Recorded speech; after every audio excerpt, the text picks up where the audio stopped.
Everyone who struggles with clutter or disorganization is making one of the 6 mistakes that I'm going to share with you in this video, as well as a solution for each of them from one of my favorite professional organizers. So let's go ahead and get started. Okay, today I want to talk to you about your environment, because no matter what goal it is that you're trying to achieve, your environment can play a big role in how you feel and how you behave. So I wanted to share with you 3 primary causes of clutter, as well as some organization tips from one of my favorite professional organizers, who is Julie Morgenstern. Julie Morgenstern is somebody that I learned about over 20 years ago. I saw her on a TV news segment, and she shared one tip in there that literally changed my life with regards to being tidy, especially these 6 that I'm going to share with you today. Okay, the 3 primary causes of clutter. The first one is what Julie calls technical errors. And what's great about this one is they're super easy to fix. And there are 2 in particular that were huge for me that I implemented right away, as I just mentioned. Now, the second cause of clutter that she mentions is external realities. And we won't get into that one too much, but definitely I will link her book below. But external realities is she wants people to recognize when something might be outside of somebody's control with regards to clutter or disorganization. And the third one is psychological obstacles. So this is where she'll dive a little bit more into the psychology, because I think you guys probably know sometimes it does cross the line from just being disorganized or a little bit of clutter to somebody who might really struggle and have something that needs a little bit more attention. The reason I wanted to share with you these 6 here today are because Julie mentioned that regardless if you struggle with a few of those different reasons, all of them have at least one component of one of these 6 mistakes. This first one I'm going to share with you had the most profound effect on me with regards to decluttering or keeping my home organized, and it is this. Mistake number 1 is that the items in your house don't have a home. So all of the items that you have all around you, if you were to look around you and you just feel like everything is scattered all over the place, Julie said largely that's because those items don't have a home. They don't have a designated spot that you have said, okay, this is where I'm going to keep these, here's where my paperwork is going to be, here's where this kitchen appliance is going to be stored. You don't have that set up for all of those items that are always all over the place. And I'll give you an example that right away, and this is over 20 years ago again, back in the day when we had TVs, DVD players, VCRs, because for me, where I implemented this right away was with the remotes. So we had all these different remotes, I could never find the one that I wanted, and as soon as she said that, I said, oh my gosh, that's so true, it's so simple. But I don't have one spot in my home that I always place the remote. So I went and I got a vase, and I simply stored all of my remotes vertically right on my coffee table, and I've never had trouble finding them since. And I know that's a super simple example, but that's really how basic this can be. And I want to give you some more guidance too with the rest of these mistakes that we make to help you, but that's going to be a huge one, you guys. So mistake number 1 is that the items in your house don't have a home.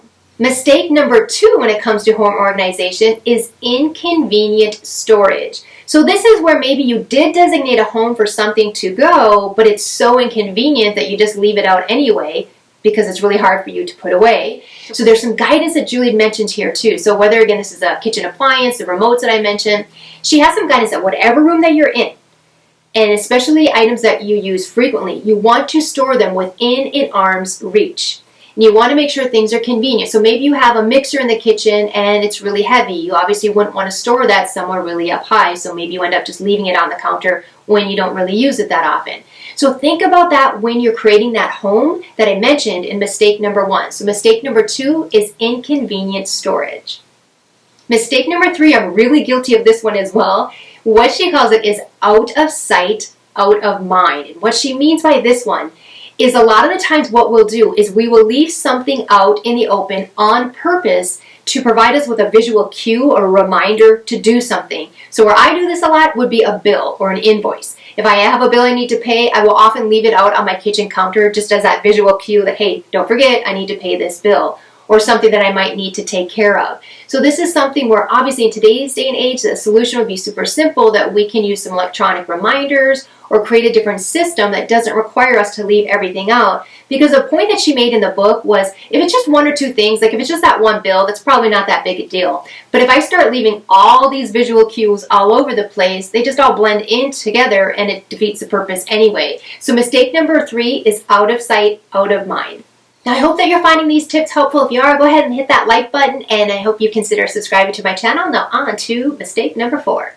And mistake number 4, make sure you don't judge yourself on this one, but I think a lot of people might be able to relate, and it is, mistake number 4 is that we have more stuff than storage. So if every single closet in your house, every single drawer, every single cabinet seems to be completely filled, this one might be a mistake that you're making. Now here's the deal with this one. Immediately what we might think of is just decluttering, is purging and getting rid of stuff. And that might definitely be the right answer for most of you watching this. But in the book, Julie is really compassionate and wants us to recognize that maybe we're in a situation of transition where this is temporary. So for example, maybe someone's going through a divorce where they once had a ton of space, that they had all of their stuff, and now they're having to downsize.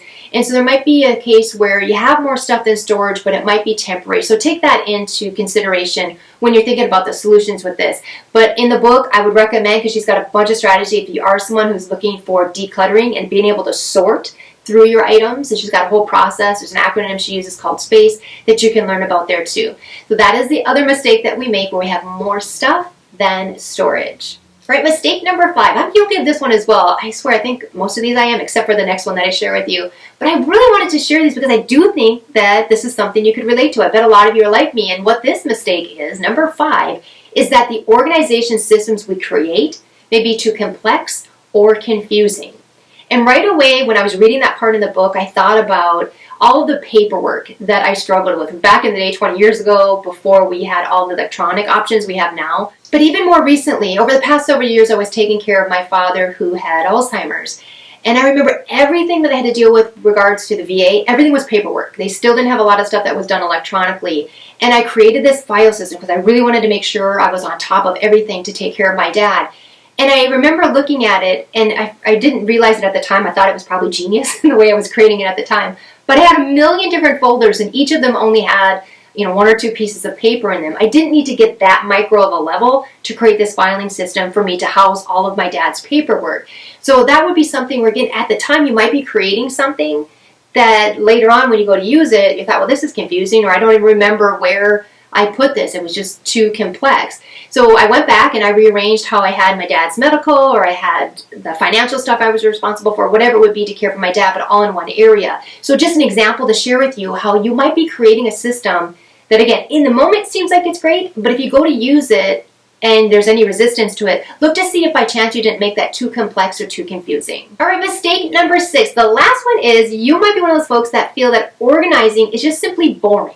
And there's probably a bunch of people, right? This is not uncommon. There's a million other things that you would rather be doing than organizing. I'm someone who's actually the opposite to this. I actually like, as you guys know, right? The most popular videos on my channel are my Plan With Me videos, all the different planners that I use, the systems that I use, the resets every month that I share with you.